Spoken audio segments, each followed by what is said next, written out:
ભક્તોનો આનંદ, એ ભક્તોનો ઉત્સાહ અને અનેરો આનંદ અને ઉત્સાહ સાથે નાચતા ગાતા ભગવાનને લઈ જઈ રહ્યા છે અને ભગવાન હવે 15 દિવસ સુધી મોસાળ રહેશે। સાંજના સમયે ભગવાન મોસાળ જશે અને 15 દિવસ સુધી મોસાળ જશે અને આ દર્શન કરવા માટે, આ યાત્રા માટે ભક્તો ખૂબ જ રાહ જોતા હોય છે અને એ રાહ પછી આજે જળયાત્રાનો લાભો એ ભક્તોને મળતો હોય છે અને ભક્તો એ લાભો લેવા માટે મંદિર પરિસરમાં આવતા હોય છે અને આ આનંદ, એ ખુશી ચહેરા પરની સ્પષ્ટપણે જોઈ શકાય છે। ભગવાનના દર્શન કરીને તે લોકો ધન્યતા અનુભવતા હોય છે। ભગવાનના દર્શન કરીને દરેક ભક્તો ધન્યતા અનુભવતા હોય છે। ત્યારે ટીવી સ્ક્રીન પર આ ખુશીના દ્રશ્યો ભક્તોના અને ભજન મંડળીઓ જે ત્યાં આગળ હાજર છે તે લોકો નાચતા ગાતા ભગવાનને લઈ જઈ રહ્યા છે। ગૃહ રાજ્યમંત્રી હર્ષ સંઘવી દ્વારા વિધિવત રીતે આ જળયાત્રાનો પ્રારંભ કરાવવામાં આવ્યો છે।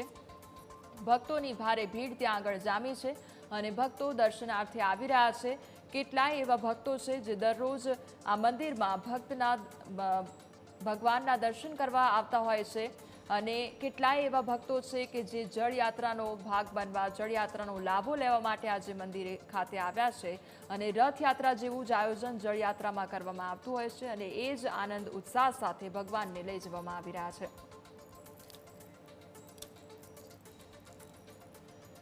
અમારી સાથે સંવાદદાતા જય જોડાઈ ગયા છે। જય, અનેરા આનંદ અને ઉત્સાહ સાથે ભક્તો હવે જે જળયાત્રાનો પ્રારંભ થયો છે તેનો વિધિવત પ્રારંભ થયો છે અને તે ભક્તોમાં અનેરો આનંદ અને ઉત્સાહ જોવા મળી રહ્યો છે અને માહોલ ભક્તિમય બન્યો છે। જય જી કોમલ, વાત કરવામાં આવે તો રથયાત્રા મહોત્સવનું પ્રથમ ચરણ એટલે જળયાત્રા। આજે જળયાત્રા યોજાવાની છે। જળયાત્રાની વાત કરવામાં તો 108 કળશ સાથેની જે જળયાત્રા છે તે સોમનાથ ભૂદરના આરે જઈને સરસ્વતી નદીનું જે જળ ભરીને તેનો મહાજલાભિષેક કરવામાં આવશે। ત્યારબાદ બપોરે 12 વાગે મહાપ્રસાદનું જે અંકુટનું આયોજન છે તે કરવામાં આવશે। મહત્વની વાત એ કહી શકાય કે ગૃહ રાજ્યમંત્રી હર્ષ સંઘવી છે તેમના દ્વારા જગન્નાથ મંદિર પહોંચી દર્શન કરવામાં આવે છે। દર્શન બાદ તેઓએ જળયાત્રાને લઈને આગળ પ્રસ્થાન પણ કરાવે છે। દર વર્ષની જેમ આ વર્ષે પણ રાજ્ય સરકારમાંથી એક પ્રતિનિધિ, કોઈ એક મંત્રી અથવા નાયબ મુખ્યમંત્રી હોય છે તે જળયાત્રાનો પ્રારંભ કરાવતા હોય છે।